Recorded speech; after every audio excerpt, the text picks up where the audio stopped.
everyone. Imagine waking up in the morning and before your feet even hit the ground, you're scrolling on Instagram or TikTok and you see people who look perfect, traveling the world, getting promotions, living what looks like their best life. And before you even start your day, you're already comparing your real life to someone else's Instagram story. For young adults like us, this is everyday comparison. It is more than simply a terrible habit. We've all done it. It changes our thoughts and our emotions and even our self-worth. As a young adult who uses social media on a daily basis, I observed how rapidly it changed my mood. I'm not alone either. Excessive usage of social media is closely linked to anxiety, despair, and low self-esteem according to research. I want to get into today that young adults' mental health suffers as a result of social media use. First, I'll explain how social media increases anxiety and depression. Second, I'll show how it damages self-esteem and our body image. And finally, I'll discuss how it weakens our life relationships and what we can do to take control back. Let's begin by understanding how social media contributes to anxiety and depression. Next slide. According to a study published in the journal Social and Clinical Psychology, when participants reduced their social media use to just 30 minutes per day, they experienced significant decreases in depression and loneliness. Think about that. By simply cutting back our time, and people felt less alone. Why? Because the more time we spend scrolling, the more time we compare our lives to the carefully edited versions of people's lives.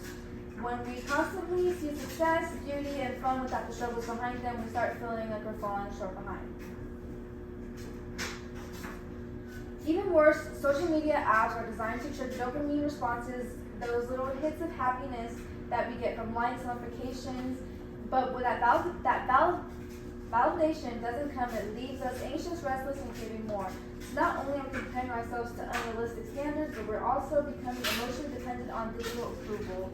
Now that we've seen how social media affects our moods, let's talk about how it damages the ways that we see ourselves. Next slide. Platforms like Instagram and TikTok are filled with influencers who often use filters and editing such as AI to create perfect appearances. A 2021 study in Frontiers in Psychology found that frequent Instagram users, especially young women, reported lower body satisfaction and higher anxiety about their looks. Even when people know their photos are edited, their brains still process them as real. Over time, this creates unrealistic standards and constant self-comparison. We might say, I know it's fake, but our emotions still respond as it's real. This takes a lot of toll on mental health and self-care into self-criticism and making people feel like they'll never measure up. Imagine a 19-year-old scrolling through false images after a night out, slowly believe that they're not attractive or successful or happy enough. That is harmless environment. It's emotional conditioning. And while social media affects how we feel about ourselves, it also affects how we connect with others in real life. Many young adults describe themselves as connected but lonely. A study in the American Journal of To Prevent Medicine found that people who study only 2 hours a day on social media are twice as likely to feel socially isolated. We might have hundreds of friends or followers online, but those digital interactions don't replace genuine emotional connection. Instead of deep conversations, we send emojis. Instead of meeting up in real life, we like someone's story and call it keeping in touch. Over time, that surface level connection can make us feel more alone than ever. Now that some people argue that social media connects us and spreads awareness, and that's all true, it can help people find communities, share causes, and stay in touch across long distance. But here's the problem. Those connections are often shallow. Online communication should complement real life, not replace it. So how do we move forward? Let's wrap up with what we can take from all of this.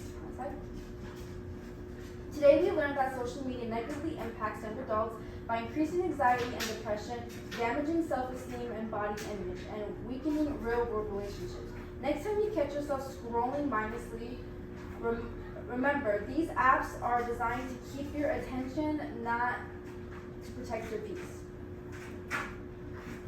Every like, every comparison, every filter, they don't define your worth.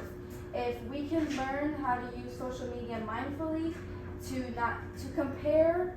connect and not compare, we can take back control of our mental health, our confidence, and our happiness.